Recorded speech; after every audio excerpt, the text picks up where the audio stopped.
आज सुबह 11 बजे वाले शो में आपका स्वागत है।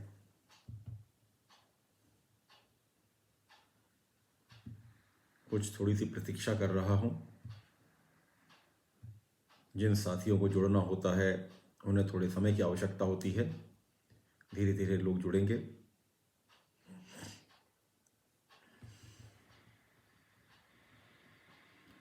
दोस्तों,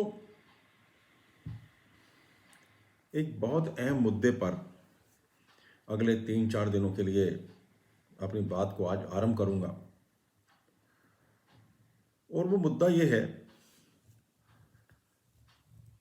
कि पांव छूना जो है, हम जो पांव छूते हैं बड़ों के, बुजुर्गों के, या ऐसे किसी व्यक्ति के जो हमसे ज़्यादा जानकार है, या ऐसा कोई व्यक्ति जो कि राजनीति में बहुत बड़े पद पे है, या ऐसा कोई व्यक्ति जिससे हमें कोई अपना कार्य कराना है,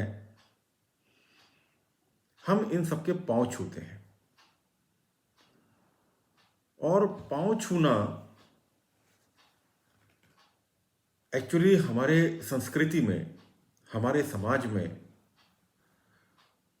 पांव छूने को बहुत संस्कारित माना गया है। हमारा पैमाना भी ये है कि यदि हमारे बच्चे अपने बुजुर्गों के पांव छूते हैं, अपने सगे संबंधियों के पांव छूते हैं, तो वे ज़्यादा संस्कारित हैं। और आज हम एक बहुत अजीब सी चीज़ से घिरे हुए हैं जब हम देखते हैं कि हमारे बच्चे जो कि बहुत पढ़ लिख गए हैं, जो हेलो हाय की ज़िंदगी में आ गए हैं, जिनको हमने बड़े बड़े पंख दिए हैं उड़ने के लिए, और वो बच्चे पाँव न छूकर बड़े बड़ों से हाथ मिलाते हैं, तो आपको अंदर एक आत्मग्लानि होती है। आपको लगता है कि बच्चा जो है वो आपकी तौहीन कर रहा है कहीं ना कहीं। तो ऐसे कई एस्पेक्ट हैं जिन पे मैं आपसे अगले 3-4 दिन में बात करूंगा कि पाँव छूना क्या है, पाँव छूने के पीछे कारण क्या होते हैं, पाँव छूने के पीछे मनोविज्ञान क्या है। यदि आज के बच्चे पाँव नहीं छूते हैं तो उसके पीछे कारण क्या है, और पाँव सच में किसके छूने चाहिए और किसके नहीं छूने चाहिए। ये एक बहुत बड़ी तथ्य की बात है जो हम सब नहीं समझते हैं, और हम एकदम से अपने बच्चे के पीछे पड़ के कहीं ना कहीं उसके मनोबल को, उसके आत्मसम्मान को ठेस भी लगाते हैं। गुरु गोविंद सिंह जी कह गए हैं, या जितने भी बड़े बड़े महान भगवान हुए हैं, उन्होंने एक ही चीज कही है कि सर उसी के सामने झुके जिस दर से तुम कन्विंस हो। सर उसी के सामने झुकना चाहिए। मगर है क्या, अंधभक्ति है, अंधी दौड़ है, अंधी दौड़ है। हर व्यक्ति चाहता है कि उसका बच्चा बहुत संस्कारित हो। हर व्यक्ति चाहता है कि उसका बच्चा समाज के अंदर एक ऐसा इंप्रेशन क्रिएट करे कि लोग हमको बोलेंगे, अरे वाह भाई, आपका बच्चा तो बहुत संस्कारित है। मगर हमने उसके लिए क्या प्रयत्न किए हैं, हम उसके लिए कितने जवाबदार हैं, हम उसके लिए कितने रिस्पॉन्सिबल हैं, कभी हमने अपने अंदर झांकने की कोशिश नहीं की। क्योंकि हमेशा से मैंने एक चीज कही है कि माता पिता बच्चे का पहला शिक्षक है। माता पिता बच्चे का पहला शिक्षक है। गुरु के पास तो हम उसको बाद में भेजते हैं। बच्चा पैदा होते ही सबसे पहले मां की गोद में आता है, और मां की गोद से खेलता हुआ पिता की गोद में आता है। तो माता पिता उसके सबसे पहले शिक्षक हो गए। उसके बाद गुरु आता है, जिसको हम 3 साल बाद, आजकल 2 साल के बाद हम नर्सरी में भेजना शुरू कर देते हैं, केजी में भेजना बच्चे को शुरू कर देते हैं। तो 2 साल या 3 साल के बाद गुरु आता है। और कबीर 550 साल पहले ये बोल गए हैं, जिस समय एक ऊहापोह की स्थिति उत्पन्न हुई, या जिस समय एक कंफ्यूजन की स्थिति उत्पन्न हुई कि गुरु गोविंद दोनों खड़े काके लागू पाए, बलिहारी गुरु आपने गोविंद दियो बताए। उन्होंने माता पिता को यहां पर गुरु बोला है और गोविंद भगवान को बोला है। उन्होंने कहा है कि गुरु भी खड़ा है मेरे पास और गोविंद भी खड़ा है। मैं किसके पांव छूऊं? देखिए, ये 550 साल पहले से ये स्थिति उन्होंने क्लियर करने की कोशिश की। उन्होंने कहा गुरु भी खड़ा है मेरे सामने और गोविंद भी खड़ा है, अब मैं किसके पांव छूऊं?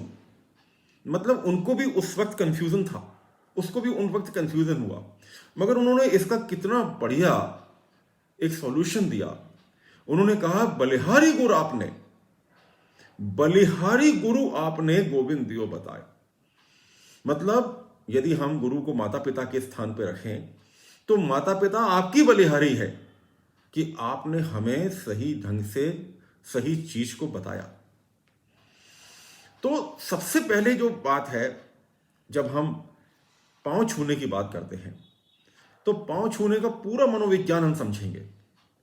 क्यों पांव छूने चाहिए, किसके पांव छूने चाहिए, पांव छूने के पीछे अध्यात्म क्या है, पांव छूने के पीछे मनोविज्ञान क्या है, पांव छूने के पीछे विज्ञान क्या है। पांव छूना हमारे बच्चे के आत्मसम्मान को ठेस तो नहीं पहुंचाता है?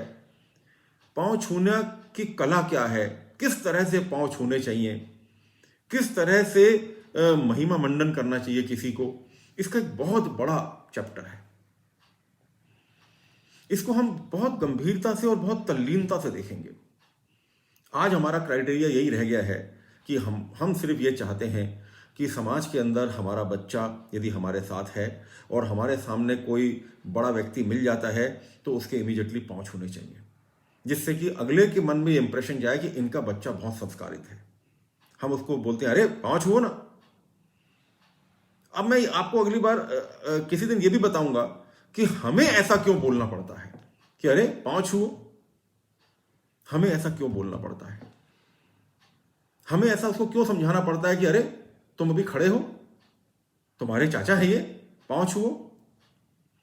इसके पीछे बहुत बड़ा कारण है और ये सबकी एक ही, सबका यदि निचोड़ निकालेंगे तो एक ही रीजन निकल के आता है कि हम पेरेंट्स के द्वारा सही ढंग से ज्ञान नहीं दिया जाना, हम पेरेंट्स के द्वारा सही ढंग से शिक्षाएं नहीं दिया जाना, हम पेरेंट्स के द्वारा अपने बच्चों को यह नहीं बताना कि तुम्हारी ये बुआ है, तुम्हारा ये चाचा है, तुम्हारे ये ताऊ हैं, तुम्हारे ये मौसी हैं, तुम्हारे ये मित्र हैं, जो यदि कोई आपका अच्छा मित्र है ये तुम्हारे मित्र हैं।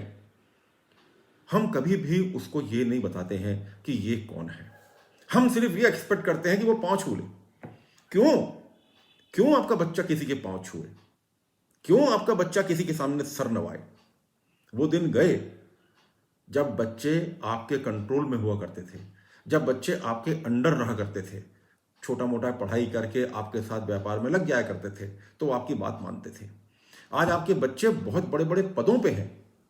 आज आपके बच्चों ने अपने पंख खुद बनाए हैं और खुद उड़ रहे हैं। उन्हें हमारी आवश्यकता नहीं है, वे आत्मनिर्भर हैं। तो उन पे ये थोपना कि इनके पांव छुओ, ये तुम्हारे ताऊ है इनके पांव छुओ, ठीक है, रिश्ते के हिसाब से ताऊ के पांव छूने जरूरी है, मगर क्या आपने कभी उस बच्चे को अपने ताऊ के बारे में बताया? क्या आपने उस बच्चे को उसके ताऊ के सकारात्मक पहलू पे उसके साथ विचार किया? नहीं। हम उसके ताऊ की हमेशा बेइज्जती करते हैं। हम उसके ताऊ के बारे में उसको हमेशा गलत बताते हैं कि उन्होंने हमारे साथ ऐसा किया, उन्होंने हमें हमारा मकान नहीं दिया, उन्होंने हमारे साथ धोखेबाजी की, उन्होंने ऐसा किया। हम हमेशा अपने बच्चे के हृदय में विष खोलते हैं और फिर सोचते हैं कि वो उसके पांव छुए। तो हम अपने बच्चे को एक तरह से गलत शिक्षा दे रहे हैं। हम इसको कब समझेंगे? और आज इसी कारण बच्चे विद्रोही हो जाते हैं। बच्चों को समझ में नहीं आता कि ये ताऊ के बारे में मेरे पिता हमेशा ऐसा बोलते हैं और मैं इनके पांव छूऊं। क्यों? अरे बच्चे आज अपने माता पिता के पांव छूना नहीं चाहते। क्यों? क्योंकि माता पिता उनके सामने वो उदाहरण बन के खड़े नहीं हो पा रहे हैं जो उदाहरण उन्हें बनना चाहिए। वो उदाहरण बन के खड़े नहीं हो पा रहे हैं।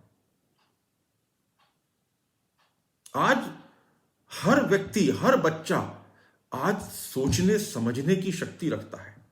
पुराने जमाने गए जब लड़कियों की शादी 22-23 साल में कर दी, 24 साल में कर दी कि बस हमारा एक ही लक्ष्य होता था, बस तेरा ब्याह कर दें तो हम गंगा नहाएं, बस तेरे को कहीं बांध दें तो हम गंगा नहाएं। बेटे का होता था कि बेटे ने जैसे ही अपना छोटा मोटा कोई भी एजुकेशन पास किया और आपके साथ बिजनेस में लग गया, बस इसकी शादी कर दो।